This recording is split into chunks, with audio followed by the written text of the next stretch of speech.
حکم ہے لقنوا موتاکم بلا الہ الا اللہ، لا الہ الا اللہ کی تلقین کرو۔ تو گھر والوں نے پاس بیٹھ کے کلمہ پڑھنا تلقین شروع کی، لیکن وہ کلمہ نہیں پڑھ رہا تھا۔ تو کسی نے کہا ہماری چاہت یہ کہ کلمہ پڑھ لے، ویسے حکم ہے اس کو کہا نہ جائے، بس پڑھا جائے، اس کے پاس نصیب میں ہے تو پڑھ لے گا۔ تو کسی نے کہا کہ کلمہ پڑھ لیتے، آخری وقت ہے۔ اس نے کہا میں بھی چاہتا ہوں کلمہ پڑھوں، لیکن کیا کروں، ایک گناہ مجھ سے ہوا تھا، میں نے اس کی توبہ نہیں کی۔ آج نہ تو توبہ کا وقت ہے اور نہ وہ گناہ مجھے کلمہ پڑھنے دیتا ہے۔ جب کلمہ پڑھنے لگتا ہوں تو وہ گناہ کانٹا بن کے زبان میں اٹک جاتا ہے، مجھے کلمہ زبان پہ پڑھنے نہیں دیتا، زبان پہ آنے نہیں دیتا۔ تو گھر والوں نے پوچھا وہ کون سا گناہ تھا اتنا بڑا جو کلمہ تجھے نہیں پڑھنے دیتا، کلمے سے محروم جا رہا ہے؟ اس نے کہا کپڑے کا تاجر تھا، ایک عورت میری دکان پر آئی تولیہ خرید کرنے کے لیے، اس کے جسم کے کچھ حصے ننگے تھے، مجھے وہ اچھے لگے، میں بدنگاہی کرتا رہا، اس کے چہرے کو دیکھتا رہا، توبہ نہ کی۔ آج کلمہ پڑھنا چاہتا ہوں تو بدنگاہی، اس عورت کو ناجائز دیکھنے کا گناہ کانٹا بن کے زبان میں اٹک جاتا، مجھے کلمہ نہیں پڑھنے دیتا۔ میرے محترم سامعین، آج ہم اس گناہ کو گناہ نہیں سمجھتے، توبہ کون کرے گا؟ ہماری نگاہیں آوارہ ہو گئی۔ اور شیخ الحدیث رحمۃ اللہ علیہ نے ایک اور بات پہ لکھی کہ جنید بغدادی رحمۃ اللہ علیہ کے ساتھ مریدین جا رہے تھے، سامنے عیسائیوں کا بچہ بڑا خوبصورت آ رہا تھا۔ نابالغ بچے کو دیکھنا بھی غلط نگاہ سے ویسا حرام ہے جیسے اجنبی عورت کو دیکھنا گناہ اور حرام ہے۔ تو ایک مرید نے اس کو دیکھا، غلط نظر سے کہنے لگا اتنا بڑا خوبصورت بچہ اللہ نے آپ کے لیے پیدا کیا، عیسائی ہے، مرے گا سیدھا جہنم میں جائے گا۔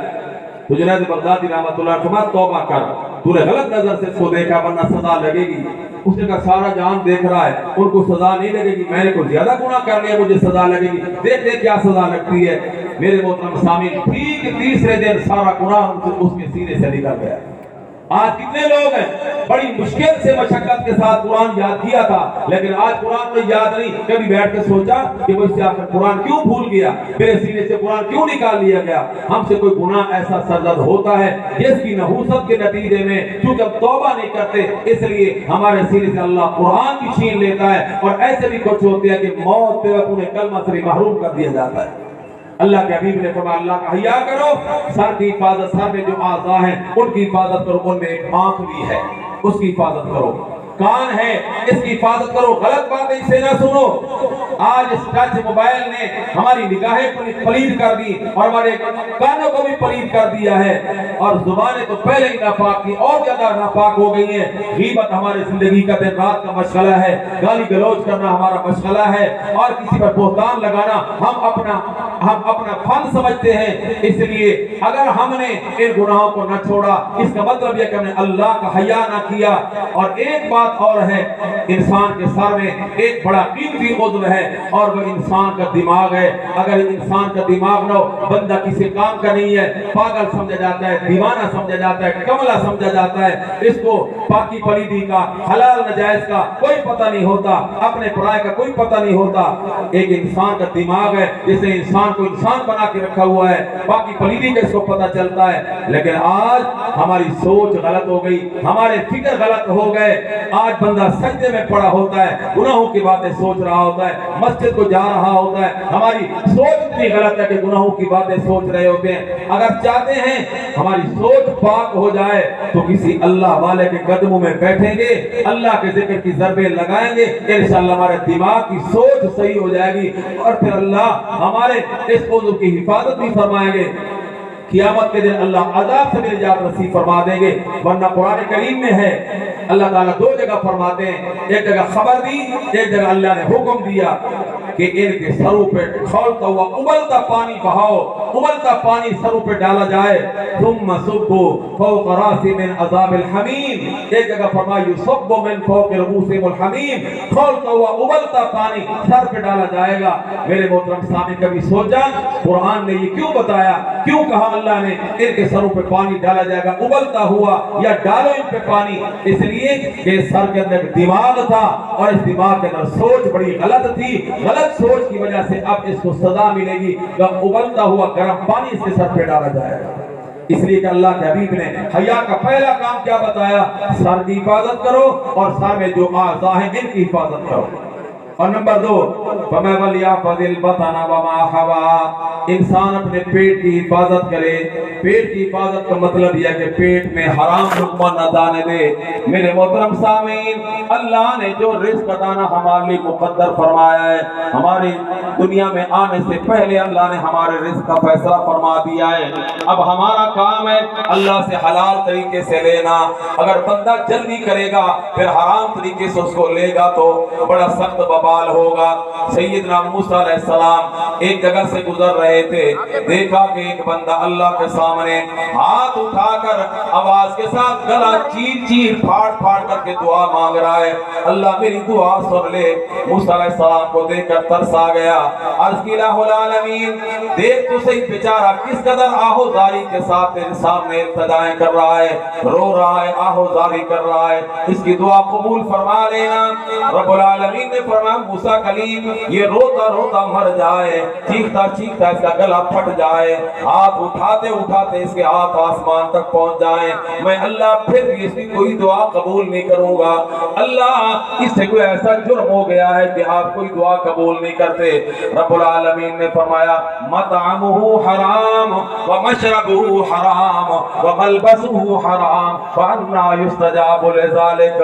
موسیٰ کلیم اس کے پیٹ میں جو کھانا ہے وہ بھی حرام آمدنی سے کھایا گیا، جو پانی پیا ہے وہ بھی حرام کا ہے، جو لباس پہن رکھا ہے وہ بھی حرام کا ہے، جو گھر میں جمع کر رکھا ہے وہ بھی سارا حرام ہے۔ جب اتنے حرام میں گرا ہوا ہے تو میں اللہ اس کی کوئی دعا بھی قبول نہیں کروں گا۔ میرے محترم سامعین، آج ہم سوچتے ہیں ہماری دعائیں قبول نہیں ہوتی، بلکہ آج ہمارا دل عبادت میں لگتا ہی نہیں، دعا میں بھی ہمارا دل نہیں لگتا، ذکر کرنے کے لیے بیٹھ جائیں تو ہمارا دل نہیں لگتا، قرآن پڑھنے بیٹھ جائیں ہمارا دل نہیں لگتا۔ کبھی سوچا ہے آخر ہم سے کوئی ایسا گناہ تو ہوا ہے کہ نہ قرآن پڑھنے کو جی چاہتا ہے، نہ ذکر کرنے میں دل لگتا ہے، نہ دعا کرنے میں دل لگتا ہے، نہ سجدہ کرنے میں دل لگتا ہے۔ میرے محترم سامعین، اس میں بنیادی وجہ انسان کے رزق کا حلال نہ ہونا ہے۔ اس لیے اللہ کے حبیب نے فرمایا جو اللہ سے حیا کرنا چاہتا ہے وہ کیا کرے؟ اپنے پیٹ کی حفاظت کرے، اور فرمایا وما حوا، انسان کے پیٹ کے ساتھ کچھ اور اعضاء بھی ہیں ان کی بھی حفاظت کرے، اور وہ ہے انسان کی شرمگاہ۔ انسان اپنی شرمگاہ کی حفاظت کرے۔ اللہ کے حبیب نے فرمایا جو بندہ مجھے دو باتوں کی ضمانت دے دے میں محمد اس کو جنت کی ضمانت دیتا ہوں۔ ایک تو زبان صحیح استعمال کرنے کی حفاظت دے دے، زبان بے جا استعمال نہیں کرے گا۔ نمبر 2 اپنی شرمگاہ کی صحیح استعمال کی مجھے ضمانت دے دے، غلط حرام کاری کی جگہ میں اس کو استعمال نہیں کروں گا، میں محمد اس کو جنت کی ضمانت دے دوں گا۔ اللہ ہمیں اس کی بھی عمل کی توفیق عطا فرمائے۔ نمبر 3 حضور نے فرمایا جو اللہ کا حیا کرنا چاہتا ہے وَلْيَذْكُرِ الْمَوْتَ وَالْبِلَا، موت کو یاد کرے، موت کو یاد کرے۔ آج ہم نے موت بھی بھلا دی، والبلا، موت کے بعد بندے نے بوسیدہ ہو جانا ہے، اس نے ریزہ ریزہ ہو جانا ہے، اس نے مٹی اور خاک ہو جانا ہے۔ انسان بیٹھ کے کبھی سوچے، یہ بزرگان دین، ہمارے پیر حضرات، یہ ہمارے مرشد حضرات جو ذکر اللہ کے بعد ہمیں مراقبہ کراتے ہیں، اس میں یہ ساری باتیں آ جاتی ہیں۔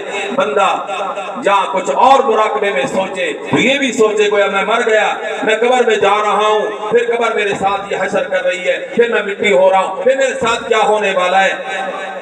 ایک کتاب میں نے پڑھا کہ ایک بندہ فوت ہوا اور اس کے 2 بیٹے تھے، وراثت میں اختلاف ہو گیا، خاص طور پر ایک دیوار کے معاملے میں۔ یہ کہتا یہ دیوار میرے حصے میں آتی ہے، دوسرا کہتا یہ دیوار میرے حصے کی ہے۔ کوئی ایک ہار ماننے کے لیے تیار نہ ہوا تو دونوں نے بازو چڑھا لی، آپ ہے میں تجھے بتاؤں دیوار تیری ہے یا میری ہے۔ آج ہمارے بازو چڑھتے بھائیوں کے مقابلے میں، کبھی یہ بازو چڑھا کرتے تھے اسلام کے لیے کافروں کے مقابلے میں۔ آج ہماری ساری توانائیاں اپنوں پہ خرچ ہو رہی ہیں، کافر ہمارے ساتھ جو کر رہے ہیں اس کو ہمیں کبھی سوچا ہی نہیں ہے۔ تو ہر ایک نے بازو چڑھا لی، آپ پھر میں تجھے بتاؤں جب دونوں نے بازو چڑھائے مرنے مارنے کے لیے دونوں تیار ہو گئے، اللہ کی شان اس دیوار سے آواز آئی، اے حقیر دنیا کی خاطر لڑ کر مر کر اپنی زندگی اپنی آخرت برباد کرنے والوں، پہلے میری حقیقت حال سنو، پہلے میری سرگزشت سنو، پھر اپنے آپ کو ہلاک کرنا۔ حیران ہو گئے، دیوار سے آواز آ رہی، کون بول رہا ہے؟ جب توجہ کی اس نے کہا کہ میں اپنے زمانے کا ایک بادشاہ تھا، اب میں اس دیوار سے تمہیں بول رہا ہوں، تمہیں سمجھانے کی کوشش کر رہا ہوں، اور زیادہ متوجہ ہوئے میرے محترم سامعین۔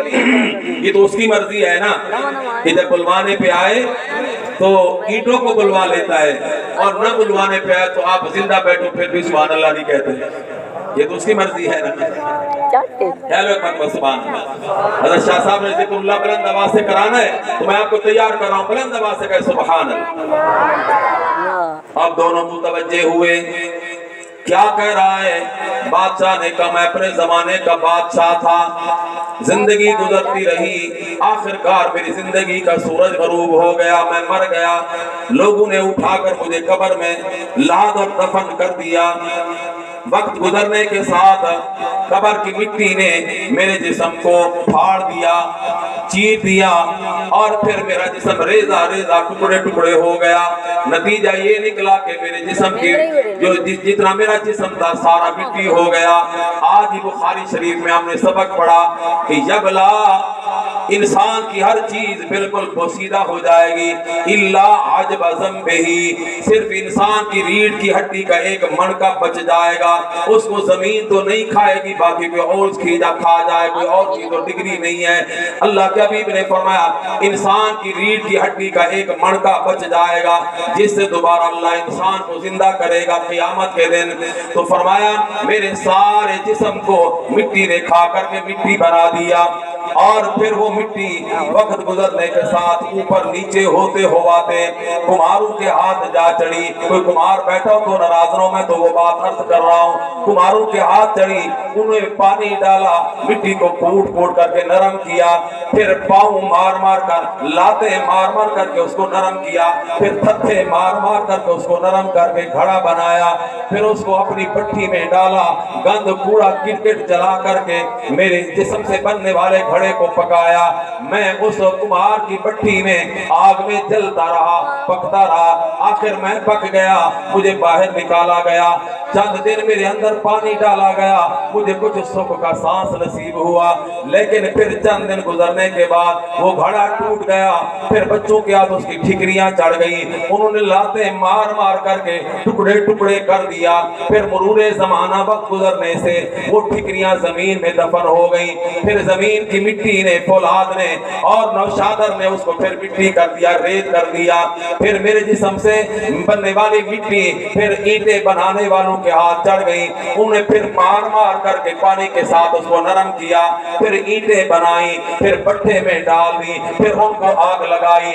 میں بادشاہ کے جسم کی مٹی سے بننے والی وہ اینٹیں بٹھے کی آگ میں پکتی رہی، وہ اینٹیں تیار ہو گئی، پھر وہاں سے اینٹیں اٹھائی گئی، یہاں لائی گئی، مستری اور معمار نے مجھے دیوار کے اندر لگا دیا۔ ایک وقت گزر گیا، مجھ سے میں بادشاہ کے جسم سے بننے والی اینٹیں اس دیوار میں کھڑی ہیں، میں تم سے بول رہا ہوں پتہ نہیں قیامت تک میرے اوپر اور کتنے انقلاب آنے والے ہیں، یہ تو میرا حشر ہے، اس لیے ذرا سوچ کے قدم اٹھاؤ، حقیق دیوار کے لیے اور دنیا کے لیے اپنے آپ کو برباد کر کے اللہ کی ناراضگی کا سامان اختیار نہ کرو۔ میرے محترم سامعین،